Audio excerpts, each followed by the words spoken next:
క్రిష్ గారు ఏఎం జ్యోతికృష్ణ గారి డైరెక్షన్లో పవన్ కళ్యాణ్ గారు యాక్ట్ చేసిన ఫిలిం హరిహర వీరమల్లు 5 ఇయర్స్ నుంచి వెయిట్ చేయించి ఫైనల్గా ఈరోజైతే రిలీజ్ చేశారు. మూవీ స్టోరీ లైన్ ఏంటి అంటే, మన హిందూ సాంప్రదాయాన్ని కాపాడడం కోసం పుట్టిన మన హీరో చిన్నపిల్లాడిగా ఉన్నప్పుడే వాటర్లో వదిలేస్తారు. అలా వాటర్లో వచ్చిన ఆ పిల్లవాడు ఒక బ్రాహ్మణ పండితుడైన సత్యరాజ్ వాళ్ళ ఫ్యామిలీకి దొరుకుతాడు. అలా బ్రాహ్మణ కుటుంబంలో పెరిగిన మన హీరో ఒక వజ్రాల దొంగగా ఎలా మారతాడు, అసలు ఢిల్లీలో ఉన్న ఔరంగజేబ్కి మన హీరోకి సంబంధం ఏంటి, ముంతాజ్ సమాధి మీద ఉన్న కోహినూరు డైమండ్ ఎందుకు దొంగలించాలి అనుకున్నారు, హిందూ ధర్మాన్ని ఎలా కాపాడారు, అసలు ఎందుకు కాపాడారు అనేది స్టోరీ. హరిహర వీరమల్లుగా పవన్ కళ్యాణ్ గారు చాలా బాగా యాక్ట్ చేశారు. ఒక్క మాటలో చెప్పాలి అంటే మూవీ మొత్తాన్ని తన భుజాల మీద మోసారని చెప్పొచ్చు. ఫ్యాన్స్ ఎంజాయ్ చేసే మూమెంట్స్ అయితే చాలా ఉన్నాయి ఈ మూవీలో. ఇంకా హీరోయిన్ నిధి అగర్వాల్ గారి గ్లామర్ అయితే మూవీకి ఆబ్వియస్లీ ప్లస్ అని చెప్పుకోవచ్చు.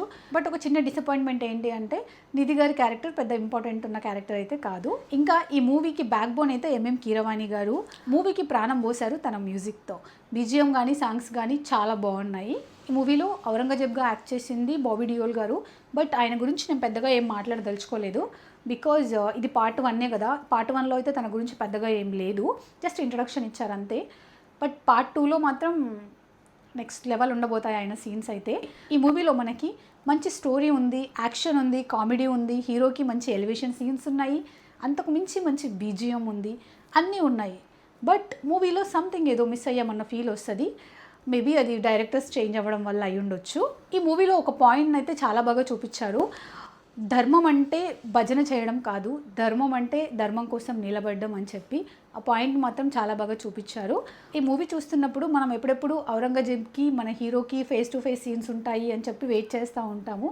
బట్ అన్ఫార్చునేట్లీ ఆ సీన్స్ అయితే ఏమి ఉండవు, ఎండింగ్లో ఉంటాయి. ఈ మూవీ ఓవరాల్గా ఎలా ఉంటుంది అంటే, ఫస్ట్ స్టార్టింగ్లో హైప్ ఉంటుంది, మళ్ళీ లో అవుతుంది, మళ్ళీ హై అవుతుంది, మళ్ళీ లో అవుతుంది. మూవీ మొత్తం కూడా అలాంటి సీన్సే ఉంటాయి. ఓవరాల్గా మూవీ అయితే వాచబుల్ అనే చెప్తాను, because only one reason, Pawan Kalyan garu. Pawan Kalyan గారి కోసం అయితే అన్డౌటెడ్లీ ఈ మూవీ చూడొచ్చు.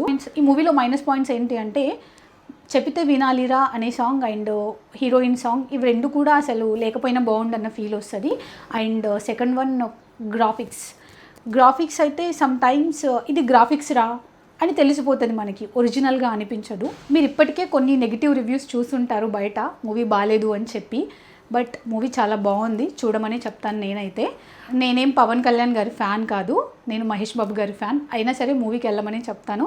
మూవీ చాలా బాగుంది కాబట్టి. అండ్ నాకైతే ఏం డబ్బులు ఇవ్వలేదు మూవీ గురించి పాజిటివ్ రివ్యూ ఇవ్వమని. అండ్ ఈ మూవీ ఎండింగ్ వచ్చేసరికి నాకైతే ఎందుకో RRR బాహుబలి మిక్సింగ్ అనిపించింది. ఎండింగ్ మాత్రం చాలా బాగా ఇచ్చేశారు.